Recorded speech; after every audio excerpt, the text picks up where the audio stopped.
এটা হচ্ছে ফেরাউনের মেয়ের চুল আঁচড়ে দিত একজন দাসী, যার হাত থেকে একদিন চিরুনি পড়ে গিয়েছিল।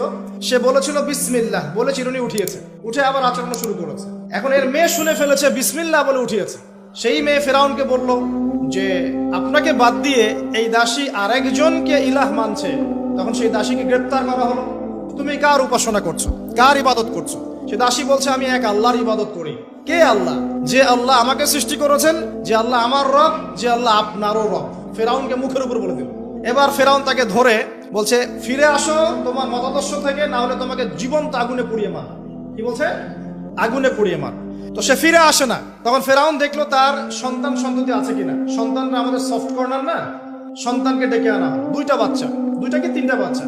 বলছে ফিরে আসো, আমাকে ইলাহ বলে স্বীকার করো, না হলে তোমার সন্তানদেরকে আগুনে ফেলে দিব। সেই মহিলা বলছে আমার তো মাত্র 3টা সন্তান, আমার